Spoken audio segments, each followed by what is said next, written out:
Oh, hello, hello, hello. I hope you can hear me. Welcome. I'm still trying to figure out a name for this. So until I come up with one, welcome. Thank you for joining me on Tuesday. It seems like I blinked and Tuesday just popped up. So I don't know. Tuesdays are coming around really fast these days. And so I got some new headphones. I'm testing them out. So hopefully you can hear me well. So again, welcome. Thank you for listening, joining. So whether you're watching us live or whether you are tuning in the replay, thank you. I appreciate it. So let's get going here. Are you an introverted coach looking for ways to maximize your client relationships? If that's you, let's talk about it. I am Pam Reeves. I am a coach who specializes in guiding introverted early to mid career professionals who are just dealing with they're feeling stuck, stagnant, and just uncertain. And I help them with career advancement and professional development. And I am also a mentor coach. And so I work with coaches in mentoring them and helping them to obtain their ICF credential. And I primarily, right now, work with those who are seeking their ACC. So there you have it. That's a little bit about me. So let's just jump into this. 3 ways to maximize your client relationship. So I am going to share some slides here, and you should be seeing that right now. And oh, I think I have the wrong slides up. All right. So we don't have slides. Think about that as you're going live. And so maybe I didn't change the page. Oh, well, let's just go with it. So, one of the things you want to think about when you are maximizing your client relationships is to build trust and rapport. And to do that, one of the competencies I will add to that is competency four, ICF competency four, cultivates trust and safety. And the strength I will align to that is our strength of empathy.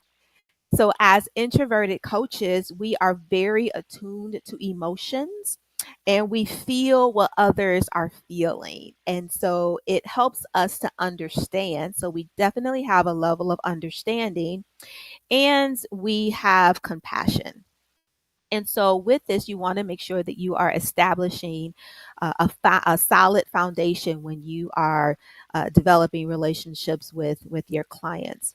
You want to foster a rapport with them, and in doing that, it's kind of cultivating that safety and trust.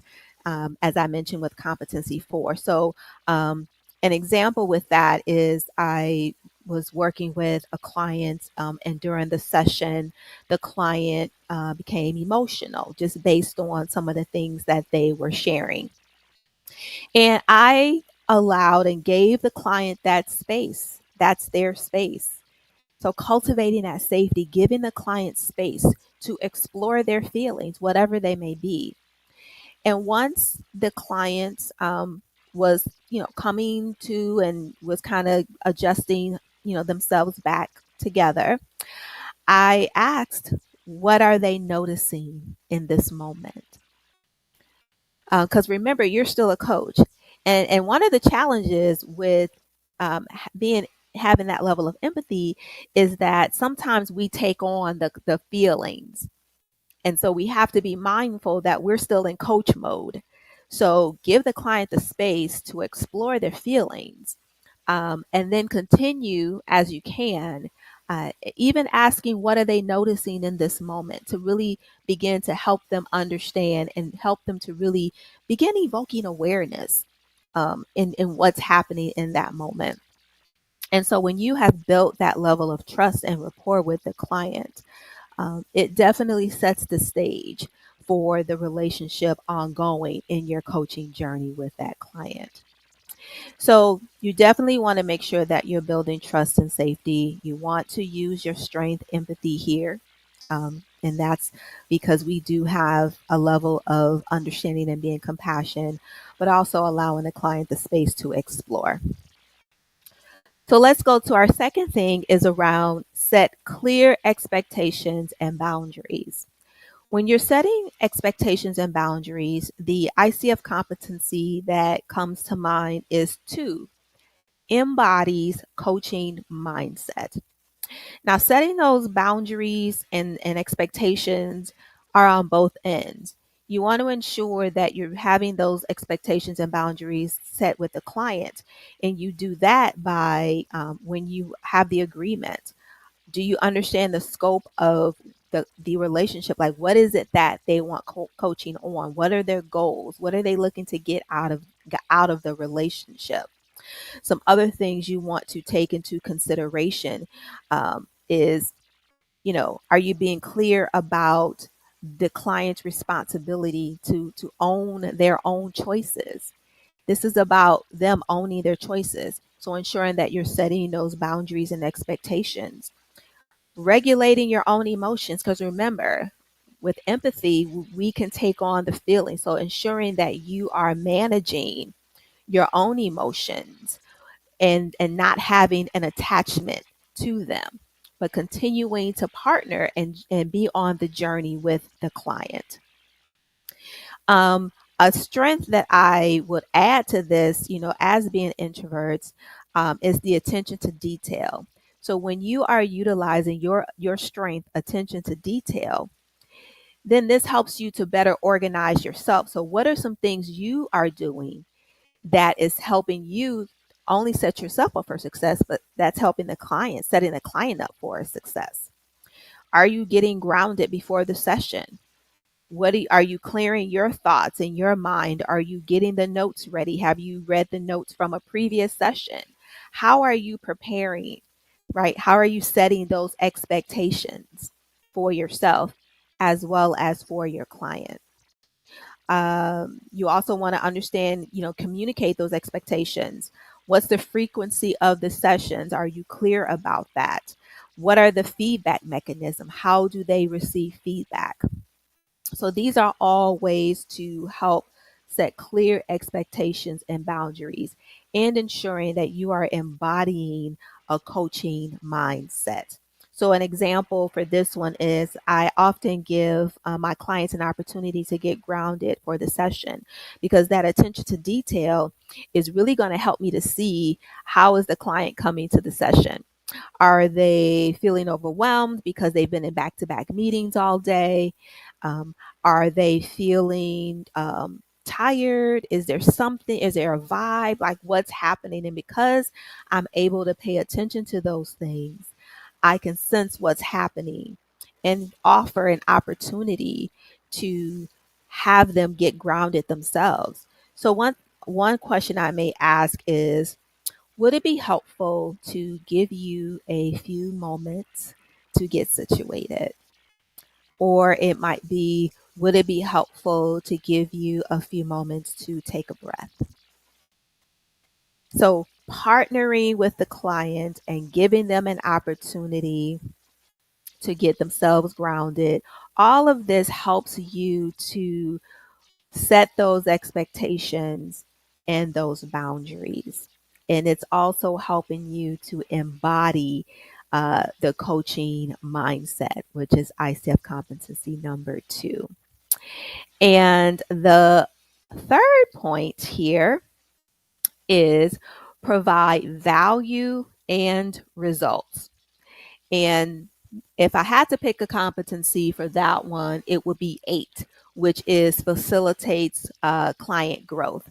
And so, how are you um, adding value to the sessions, right? Like, what value are you adding to your sessions to promote client success? Are you inviting the client to consider their path forward? Are you helping them to summarize by asking questions? Because remember, a lot of the heavy work and the heavy lifting should be on the client's part. And so it may be questions like, how would you sum up our session today? Giving the client an opportunity to reflect about what was key for them. Another question, the goal for this session was X, whatever that is. How did we do getting you there? Partnering, again, tying everything back to the initial goal, which was set at the very beginning, that establishes and maintains agreement. That should have been set at the beginning at some point. It might have been the beginning or the middle, but at some point you have connected on what the client wanted to get out of this session. And then every question from that point is tying back to what the initial agreement was.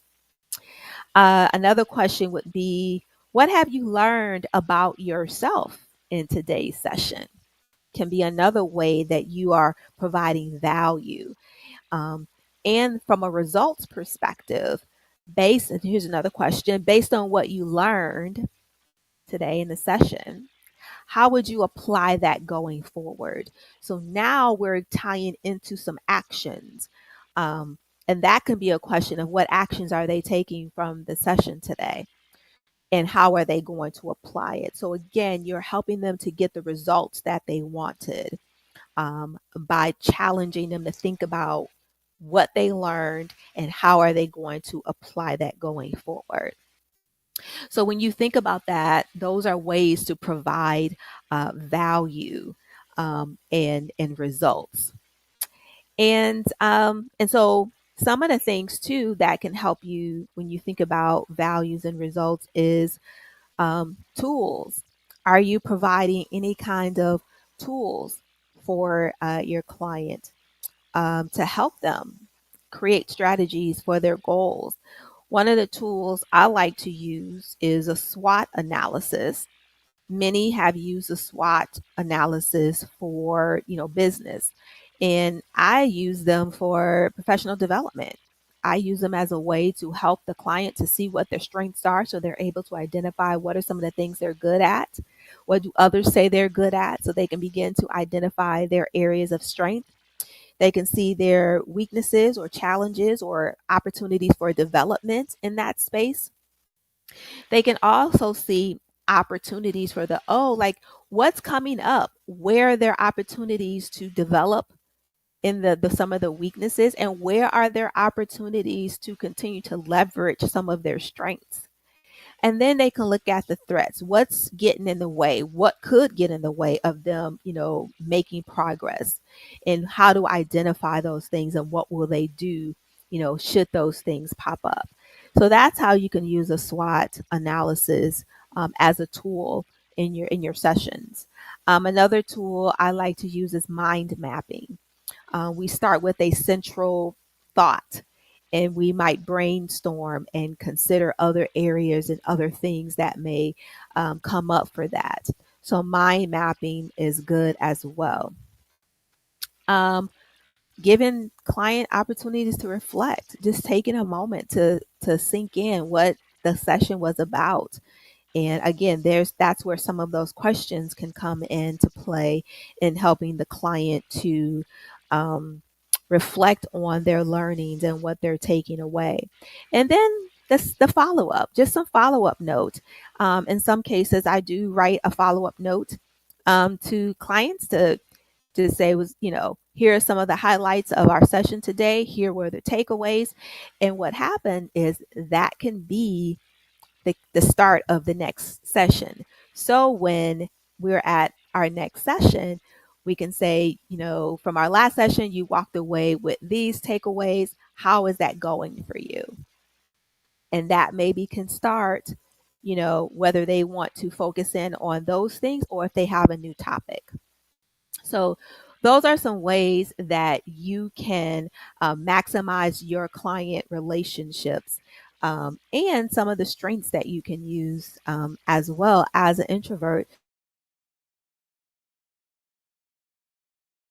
to help continue developing yourself, but so utilizing your strengths to better maximize on your relationships.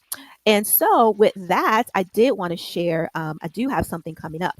So in June, I am kicking off a cohort for Accelerate Mentor Coaching Program. So if you liked this, where I was able to give some tips or some strategies and tie them to an ICF competency and tie them to our strengths as introverts, then you will love being a part of the cohort that is going to take place on June 4th is when we're kicking it off. There's more information coming. Again, it's called Accelerate Mentor Program.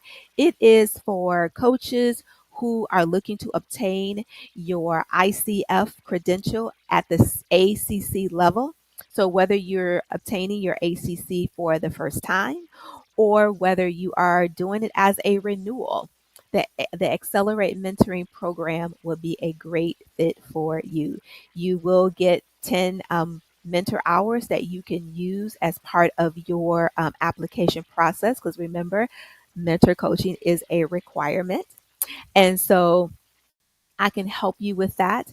It will be in a group, kind of a combination. You'll have group sessions where we'll be in a group, and it will be a small group so that everyone has an opportunity to participate and everyone's voice can be heard.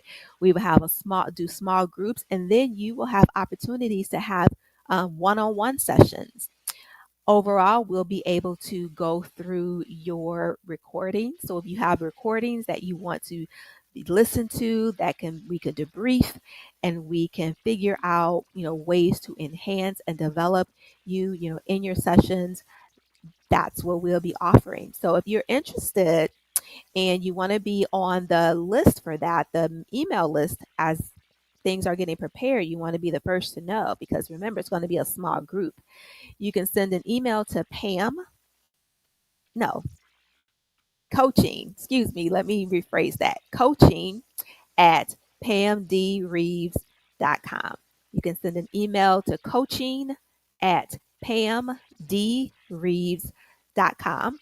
Send me an email. Let me know you want to be added to the email list for Accelerate Mentor Coaching Program that is coming up. And as more information is ready, I will be putting it out there. So thank you so much for listening and watching this. If you're watching this after watching the replay, I really appreciate it. I didn't have my slides, you just had me today. And so, with that, until next time, keep elevating your potential and exceeding your